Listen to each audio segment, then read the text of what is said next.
अस्सलाम वालेकुम स्टूडेंट्स, कैसे हैं आप सब? खैरियत से हैं?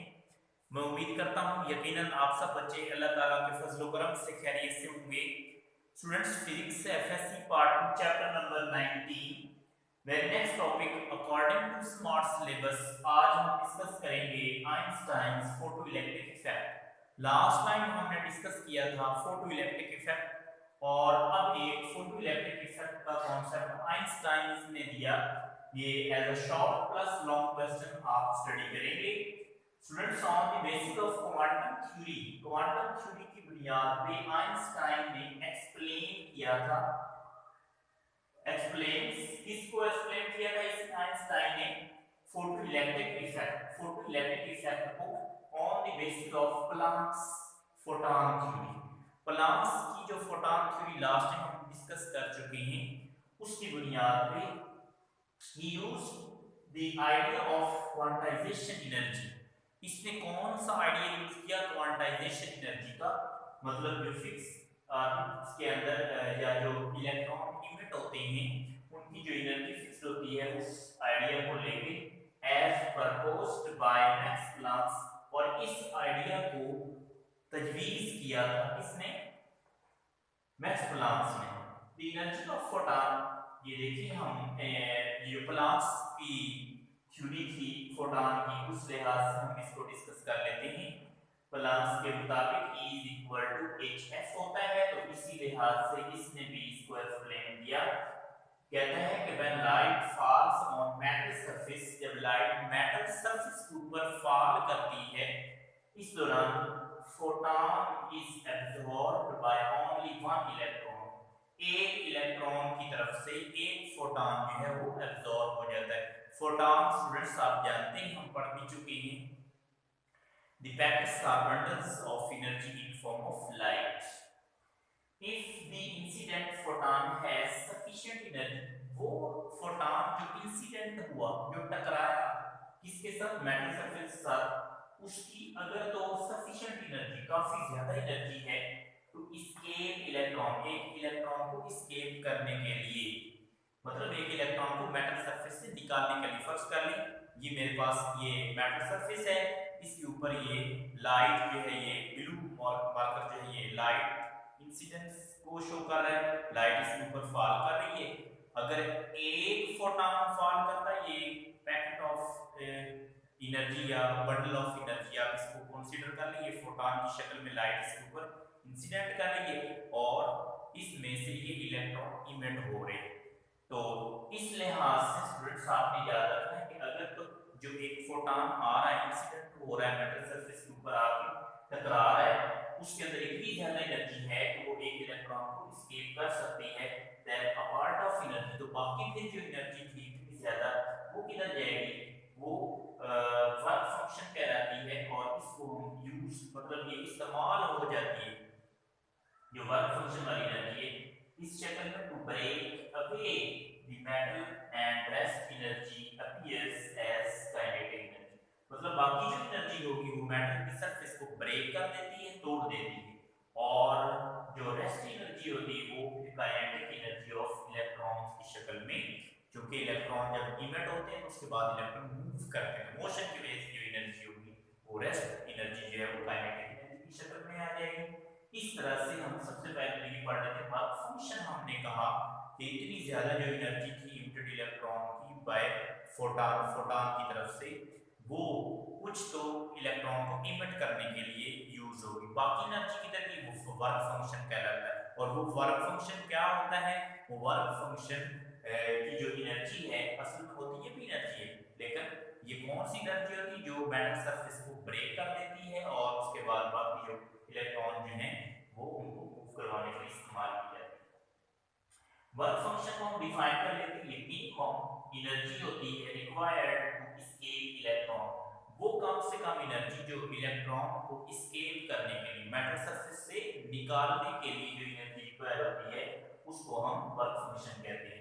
तो आइंस्टाइन्स फोटोइलेक्ट्रिक इक्वेशन है इसकी, इसने इक्वेशन दी है एनर्जी ऑफ इंसिडेंट फोटॉन, जो फोटॉन आके टकरा रहा था मेटल सरफेस के ऊपर और इलेक्ट्रॉन को इमिट करता है, तो उसकी जो एनर्जी है वो वर्क फंक्शन में प्लस काइनेटिक एनर्जी मैक्सिमम इसमें चेंज फिर एनर्जी ऑफ इंसिडेंट फोटॉन हम पढ़ चुके हैं इज इक्वल टू hf, यहाँ पे hf लिख देंगे।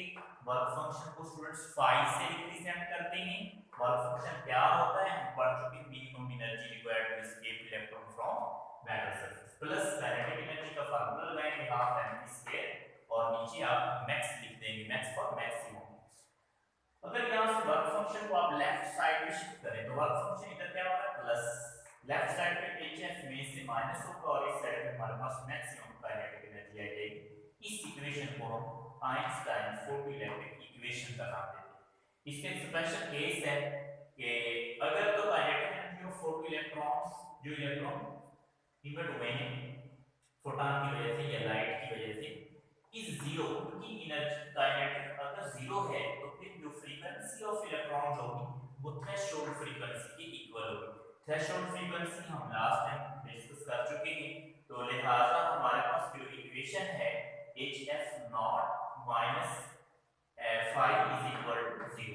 अब ये इज इक्वल टू 0 इक्वेशन यही है हमारे पास, hf minus phi is equal to kinetic energy हमने कहा अगर हम 0 रखते हैं तो फिर इसका मतलब ये हुआ कि hf is equal to phi। जो यहाँ पे hf नॉट है, f नॉट थ्रेशोल्ड फ्रीक्वेंसी कहलाता है, तो ये फिर थ्रेशोल्ड फ्रीक्वेंसी किसकी इक्वल होगी, ये फ्रीक्वेंसी इज थ्रेशोल्ड, f नहीं बल्कि आपको f नॉट आ जाए मतलब threshold frequency.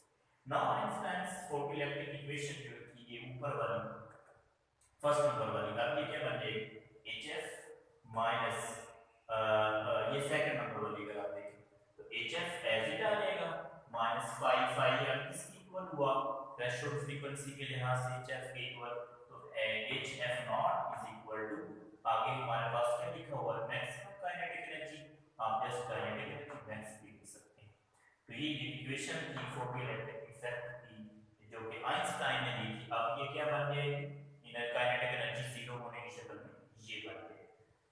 Why do all emitted electrons not possess kinetic energy maximum? एक छोटा सा क्वेश्चन आता है कि क्यों जो इलेक्ट्रॉन इमिट हो रहे हैं सबके पास काइनेटिक एनर्जी मैक्सिमम क्यों नहीं होती, कुछ के पास मैक्सिमम काइनेटिक एनर्जी होती, कुछ के पास मिनिमम होती, कुछ के पास होती नहीं, उसकी क्या वजह है? उसकी वजह ये है कि some electrons come straight out, कुछ इलेक्ट्रॉन सीधे निकलते हैं कहां से मेटल सरफेस से, एंड सम लूज और कुछ इलेक्ट्रॉन लूज कर देते हैं एनर्जी को कब, बिफोर कमिंग आउट, बाहर निकलने से पहले मेटल सरफेस से। किस शक्ल में ये एनर्जी को लूज करते हैं, एटॉमिक कोलिजन, क्योंकि वो जब निकलते हैं तो निकलने से पहले वो एटम्स के साथ, एटम्स ऑफ मेटल के साथ कोलाइड करते हैं, तो कोलिजन के दौरान उनकी एनर्जी लूज हो जाती है जिसकी वजह से उनके पास मैक्सिमम काइनेटिक एनर्जी नहीं होती। फोटोइलेक्ट्रिक इफेक्ट वेरी इंपॉर्टेंट, ये आगे पॉइंट आपको डिस्कस करवा रहा हूं स्टूडेंट्स, याद रखिए कि फोटोइलेक्ट्रिक इफेक्ट है cannot be explained if we assume wave nature of the light. अगर हम लाइट की वेव नेचर को डिस्कस करते हैं उस दौरान फोटोइलेक्ट्रिक इफेक्ट इस फिनोमेनन को नहीं एक्सप्लेन कर सकता, या लाइट वेव शक्ल में फोटोइलेक्ट्रिक इफेक्ट को एक्सप्लेन नहीं करती, बल्कि क्या होता है ये जो फोटोइलेक्ट्रिक इफेक्ट है स्टूडेंट्स बहुत इंपॉर्टेंट एमसीक्यूज है आपके लिए, it explains particle nature of the light. Light एक पार्टिकल की शक्ल में मतलब फोटॉन की शक्ल में उस दौरान ये इंसिडेंट हो तो मेटल सरफेस से इलेक्ट्रॉन इमिट होते हैं और फोटोइलेक्ट्रिक इफेक्ट में ये प्रोसेस कंप्लीट हो जाता है। तो जो फोटोइलेक्ट्रिक इफेक्ट है स्टूडेंट्स ये लाइट की कौन सी नेचर को एक्सप्लेन करता है, पार्टिकल नेचर।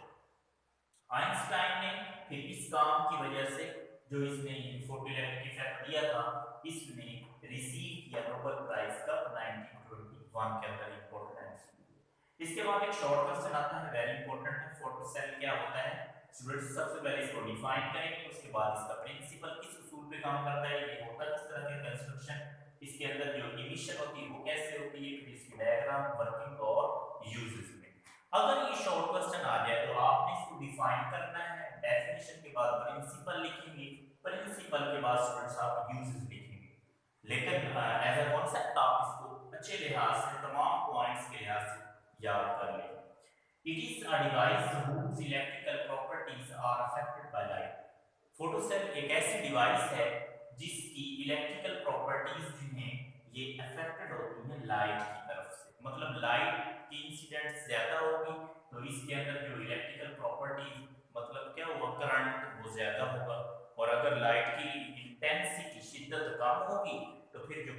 प्रोड्यूस होता है वो कम होगा। प्रिंसिपल क्या है, it works on the base of photoelectric, ये फोटोइलेक्ट्रिक इफेक्ट की बेस पे वर्क करता है, लिहाजा ये आपने एज एन एमसीक्यू अच्छे तरीके से याद रखना। नेक्स्ट वन, ये होता किस तरह का कंस्ट्रक्शन, इसकी बनावट कैसे होती है, तो it consist of evacuated glass tube, एक खाली शीशे की ट्यूब होती है, मतलब शीशे की एक खाली ट्यूब होती है विद टू इलेक्ट्रोड, उसमें दो इलेक्ट्रोड्स लगे होते हैं। इलेक्ट्रोड्स आप स्टूडेंट्स पढ़ते हैं केमिस्ट्री के अंदर भी, एक एनोड होता है और एक कैथोड होता है। Cathode is in form of concave shape plate, ये कनकेव शेप प्लेट की शक्ल में होता है, और जो एनोड है ये in form of thin straight rod, पतला सा एक रॉड होता है, उस शक्ल में होता है।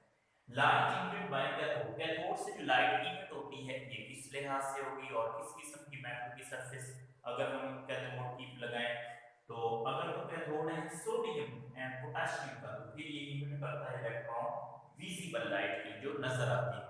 और अगर ये आप सीजियम कोटेड ऑक्सीडाइज्ड सिल्वर का अगर लगा देते हैं कैथोड, तो इस दौरान ये इमिट करेगा इलेक्ट्रॉन्स इंफ्रारेड लाइट जो कि नजर नहीं आती। और इसी तरह अदर मेटल्स जो सीजियम कोटेड ऑक्सीडाइज्ड पोटेशियम और इसके अलावा सोडियम के अलावा बाकी जो होंगी उनके लिए स्टूडेंट्स की लाइट इमिट होगी स्टूडेंट्स वो यूवी लाइट होगी, यूवी फॉर अल्ट्रावायलेट लाइट की शक्ल में ये इमिट करता है। इंपॉर्टेंट एमसीक्यूज के तौर पे आप इसको फोटोसेल की ये जो इमिशन है इसको याद रखें। उसके बाद आ जाती है इसकी वर्किंग, ये काम कैसे करता है। जब light of suitable frequency incident होती है ऑन कैथोड के ऊपर, अभी अगर आप इसकी डायग्राम देखें, ये थिन रॉड ये एनोड है और ये कनकेव शेप प्लेट जो है ये कैथोड कहलाती है, और ये जो ऊपर सा मैंने ऐसे डोम सा बनाया है गुंबद ये इसका इवैक्यूएटेड ग्लास ट्यूब है,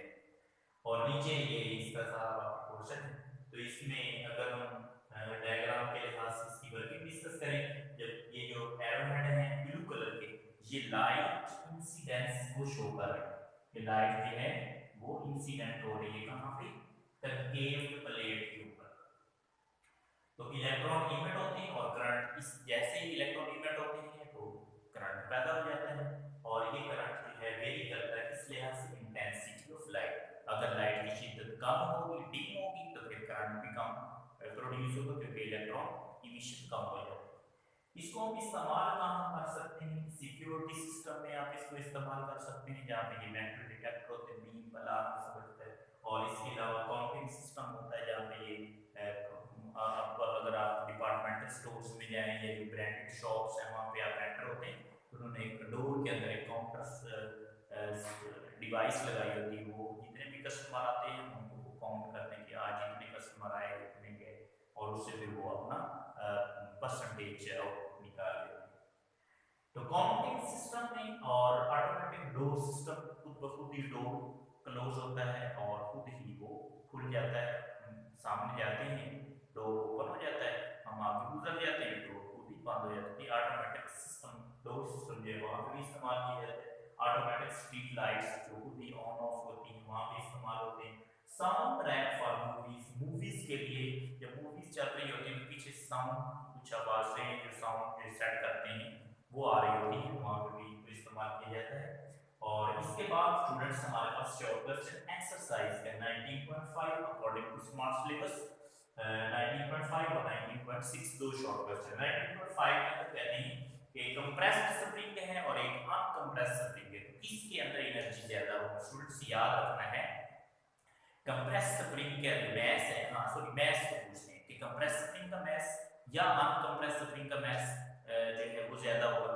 तो आप देखेंगे यस जो कंप्रेस्ड स्प्रिंग है उसका मोर मैस ज्यादा मैस होगा। वजह क्या है, जब आप स्प्रिंग को कंप्रेस करते हैं तो मैस उसका खत्म हो जाता है, मैस तो वही रहना है, हाँ उसके अंदर स्टोर्ड पोटेंशियल एनर्जी आ जाती है। तो वो एनर्जी हमने पढ़ा है आइंस्टाइन की इक्वेशन के मुताबिक E equal to mc²। E और m मैस एक दूसरे के साथ रिलेट करते हैं, हमने रिलेशनशिप इसका पढ़ा हुआ है। तो फिर इसका मतलब ये हुआ कि मैस तो वही था, उसके अंदर एनर्जी का इजाफा हो गया, इसमें कि मैस थोड़ा सा बढ़ जाएगा। तो मोर मैस होगा किसका, कंप्रेसर स्प्रिंग का। कहां से हमें पता चला, because E is equal to mc square. अगर हम डेल E लगाएं, थोड़ा सा जो चेंज ऑफ एनर्जी होगा वो मैस के अंदर भी थोड़ा सा चेंज इन मैस कर देगा, जिसकी वजह से कंप्रेस्ड मैस जो स्प्रिंग का मैस ज्यादा हो जाएगा। और यहां से हम रिलेशन भी इसका बता सकते हैं कि del E directly proportional to del n। उसके बाद 19.6 शॉर्ट क्वेश्चन है। इस क्वेश्चन के अंदर कहते हैं कि जब आप किसी भी सॉलिड को हीट करते हैं तो वो फर्स्ट टाइम पहली मर्तबा जैसे आप हीट करते हैं वो रेड क्यों शो होती है या वो गर्म हो जाती है बहुत ज्यादा। उसकी वजह ये है कि आप स्टूडेंट्स याद रखें इनके रेडिएशन जो है इनकी जो डिपेंडेंस है वो टेम्परेचर पे डिपेंड करती है। आप टेम्परेचर ज्यादा देंगे उस लिहाज से इनकी वेवलेंथ जो है वो कम या ज्यादा हो जाती है। तो ज्यादा टेम्परेचर पे स्टूडेंट्स वेवलेंथ कम हो जाती है, कम टेम्परेचर पे वेवलेंथ ज्यादा होती है। तो जब आप टेम्परेचर देते हैं तो स्टार्ट टेम्परेचर मैक्सिमम नहीं होता, शुरू होने लगता है। It's mean that low temperature पे वेवलेंथ लार्ज होती है, तो लॉन्गेस्ट वेवलेंथ रेड लाइट की होती है। इसलिए जो आपके पास सॉलिड होगा जिसको आप हीट करते हैं वो फर्स्टली पहली मर्तबा मतलब फौरन जब आप उसको हीट करते हैं तो हीटिंग के दौरान फर्स्ट वो रेड अपीयर होता है। तो ये क्वेश्चन नंबर 19.6 भी कंप्लीट हुआ। इसको आपने अच्छे तरीके से स्टूडेंट्स याद कर लेना है। इंशाल्लाह नेक्स्ट टॉपिक में मुलाकात होगी। अल्लाह हाफिज।